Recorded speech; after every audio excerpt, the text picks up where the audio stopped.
व्यक्ति का प्रवेश हो चुका है जो हमेशा अच्छी संस्थाओं को बदनाम करने में लगे रहते हैं। ये कोई नई चीज का भरपूर प्रयास किया है।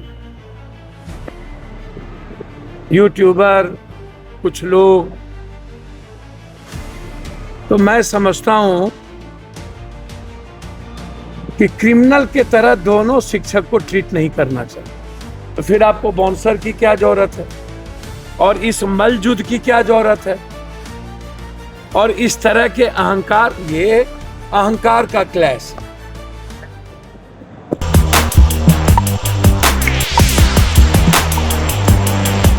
नमस्कार, मेरा नाम है कुणाल और भाई साहब देख रहे। देखिए, रोशन सर और खान सर को लेकर के विवाद काफ़ी अब जो है बढ़ चुका है। आपको बता दें कि खान सर पे एफआईआर भी हो गया। इसको लेकर के पप्पू यादव ने बड़ा बयान दे दिया। सुनिए पप्पू यादव किस तरह से खान सर और रोशन सर के विवाद को बता रहे हैं।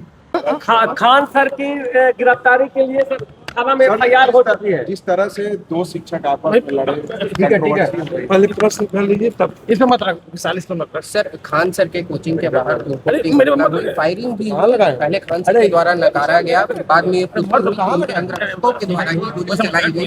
अब उनके ऊपर सर धारा लगाया गया है, एफआईआर की गई है खान सर के ऊपर। नहीं तो मत। देखिए, दो तीन बात समझिए। मैं पहले भी कहा हूँ, ठीक है। कोचिंग को मलजूद नहीं बनाइए। फोन नीचे रखो। और ये मेरा शुरू से मान्यता रही है कि सभी व्यवस्थाओं में, संस्थाओं में 10%, 20%, 30% ऐसे व्यक्ति का प्रवेश हो चुका है जो हमेशा अच्छी संस्थाओं को बदनाम करने में लगे रहते हैं। ये कोई नई चीज नहीं है।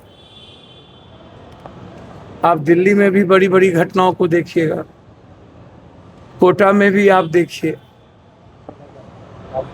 प्रतिस्पर्धा होना कोई गुनाह नहीं है, दिक्कत नहीं है।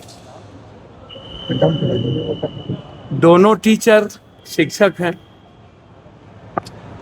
एक ग्लोबल लेवल पर जिनका रेस्पेक्ट है और एक निश्चित रूप से बिहार, यूपी में, झारखंड में जिन्होंने बेहतर तरीके से 5-6 सालों के अंदर एक बेहतर ज्ञान को लोगों के बीच ले गए हैं। दोनों के ज्ञान पर कोई सवाल नहीं है, दोनों के प्रतिस्पर्धा पर भी कोई सवाल नहीं है, दोनों रेस्पेक्टेबल। लेकिन जिस तरीके से कुछ लोग मजे ले रहे हैं और दोनों ऊंची संस्थाएं का रेस्पेक्ट जो बड़े लेवल पर है, कुछ मीडिया घराना भी जिसमें लड़ाने का भरपूर प्रयास किया है। यूट्यूबर कुछ लोग,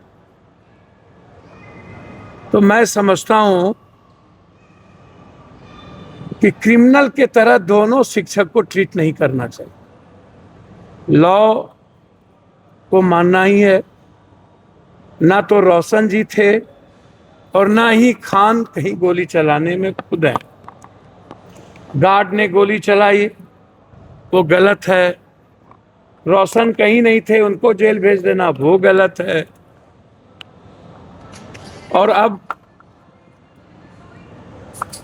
आप आर्म्स एक्ट का एफआईआर लॉन्च कर दिए।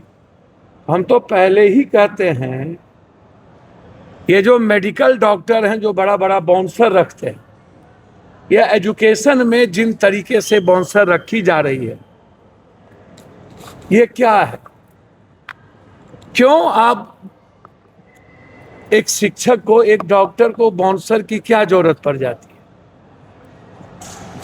जब कोचिंग बिल्कुल 1500 रुपये के आम बच्चों को भी पढ़ाने की प्रवृत्ति है सभी में, तो फिर आपको बाउंसर की क्या जरूरत है और इस मलजुद की क्या जरूरत है और इस तरह के अहंकार, ये अहंकार का क्लैश। हम बड़ा तो हम बड़ा, पैसे का कोई बहुत बड़ा क्लास नहीं है। पैसे का खेल तो coaching, medical education, private education. हम अभी जा रहे हैं जहां मुजफ्फरपुर, तो 6 लोग नहीं मरे। पूरे बिहार में जितने भी प्राइवेट नर्सिंग होम है, ये सबके सब बिहार गवर्नमेंट और भारत सरकार के रूल्स के विपरीत है। मेडिकल काउंसिल ऑफ इंडिया का रूल फॉलो नहीं करते हैं, बिहार सरकार के गाइडलाइन को फॉलो नहीं करते हैं। जिनको आईसीयू नहीं रहना है वो आईसीयू रखे हुए हैं।